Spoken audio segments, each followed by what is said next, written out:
Right, stop that. Stop it. Sorry. Okay. Oh, dear. How are you? Nice to see you. I'm James Whale. Welcome to the first edition of Wales Weekly. In case you wonder, it's flipping freezing. I don't know what the weather is doing at the moment. It's snowing outside, but here in the bunker. Now, just before we go any further, let me just explain.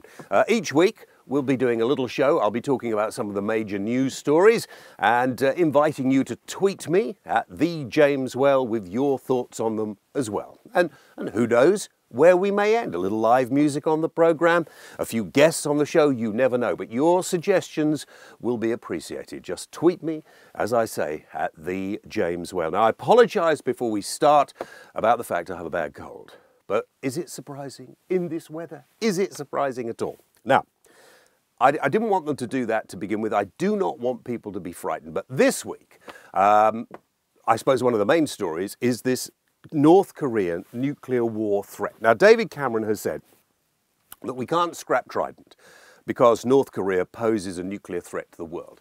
Now, I don't think he really believes that. But do you believe that? Are you concerned?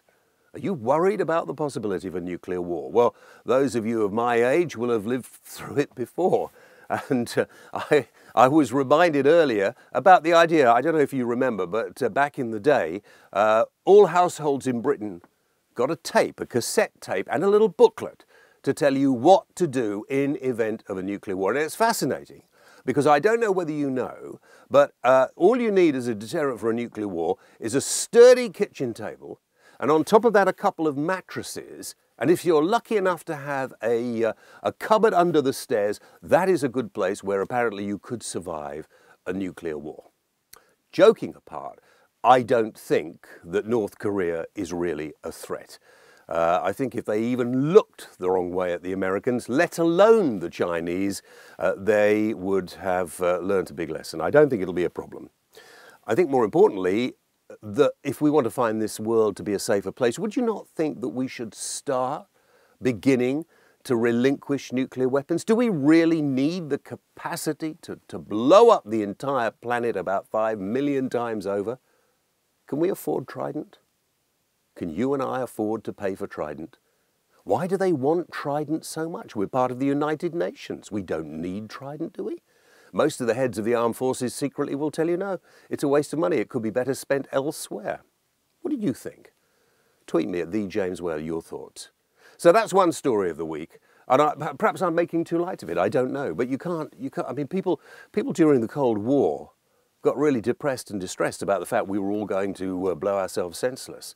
And this latest North Korean incident just seems to have come right at the time when politicians were arguing about our necessity for Trident. So I'll be interested to know what you think about that. Tweet me, as I say, at @TheJamesWhale. Now, that's one thing. And by the way, coming up a little bit later, I will talk about my late lamented radio show a little bit. A lot of people have said I've never said anything about it. I haven't. I will today. But the other main story is this, and it's been in all the papers. Here's one here. It's about the Philpotts, right? The Philpott case. Excuse me. It's horrific. Can there ever be a punishment for these people which will fit the crime that they have committed? The Philpotts are an abomination, or whatever the word is. The Philpotts are really, I think, perhaps a product of our society. Perhaps, excuse me, perhaps we are responsible for it. But I want to give you this thought, and I don't know whether you watch programs like Jeremy Kyle or whether you saw the Philpotts on that documentary with Anne Widdecombe. But shouldn't we in the media take some responsibility for people like this being elevated to the status of personality? Now, at the odd times I've seen, and everybody says, well, I've never watched it, and then goes on to talk about things, but I haven't watched a program of Jeremy Kyle's all the way through, but I've seen bits when I've been quite often in television studios waiting to do a program, and it's been playing there. You're going to have to excuse me 1 minute because I'm going to have a coughing fit. Hold on, look at the chair while I go out here. Hold on, look at the chair. the media's responsibility in elevating people like the Philpotts to celebrity status. I think we have to look at ourselves in the media. Do we actually want to hold people up like this? You know, there's a great feeling that there are lots of these people with lots and lots of children draining the state. I don't think that's the case. In fact, I know it isn't.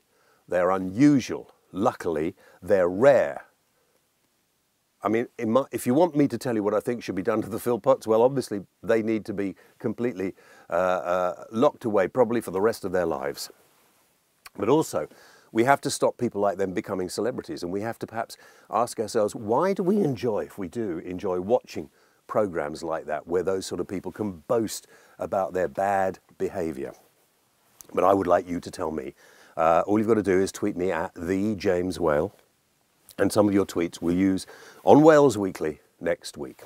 Now, as you can tell, I am suffering with this appalling cold, so I won't drag it out too long, but I want to just say a few words to my radio listeners on LBC that I had to leave abruptly, and I'm going to tell you about that. But first, before that, this is a commercial program. It's on a commercial station, and we have commercials. But unlike television, where you have to separate the commercial from the program, we can do it. And if you would like to have your commercial on the show, maybe for your business, all you've got to do is get in touch with us, and we will do the rest. Now, today, I want to tell you about a fabulous restaurant. If you're in Surrey, in the market town of Reigate in Surrey, in the High Street, there is an excellent restaurant, a really good restaurant. But it is not for those of you who are a little strapped for cash, okay? I've been there twice myself, all right? And I'd look forward to going again at some point when somebody wants to pay the bill. Tony Tobin, chef patron of the Dining Room in Reigate. What a fantastic restaurant that is. But you must be well behaved if you go there. It's fantastic. Try the scallops, the steak. It's beautiful. If you want a night out to remember, the Dining Room. And of course, you'll meet chef patron Tony Tobin, who's been on many TV shows. That is the place to go. So when you're looking for a place to go out for a celebration, for a great meal, and you're not in one of the capital cities, you find yourself in the south, maybe you're changing planes at Gatwick or something, in Reigate on the High Street, you must try the Dining Room. Now, there we are, there's a commercial. I want to talk to you about LBC. I didn't want to leave LBC. I came to the end of my contract, and LBC decided that they wanted to do a different sort of drive time show, and that is all there is to it. There really is. The ratings on the show were good. I know I had a lot of loyal listeners, and I hope you will be joining me as viewers. And at some point in the future, I hope you'll join me as listeners again. But I wish Ian Dale all the best with Drive on LBC. I hope he enjoys it. I enjoyed every minute of it. Unfortunately, in the media, when they decide that they don't want you anymore, they don't like you to be able to go back on the air. That's the way it is. We have to accept it. I miss the program. I miss talking with you, and I hope that LBC will just go from strength to strength. But the answer is that there was only the fact that they didn't want to give me a new contract. No reason. That they wanted to take the program in a different direction. C'est la vie. That's all I can say. Until next week, tell your friends. Join us here on Wales Weekly, and you have a great weekend. Right, same time next week. It was rather good. I quite enjoyed it. I'll find my own way out. It's okay. You don't have to worry too much. But it is flipping freezing out there, and I don't want to stay spreading my germs too much as well. So thank you very much, and put on the titles where the people can find it and everything else. Okay. So have a good day. Ah.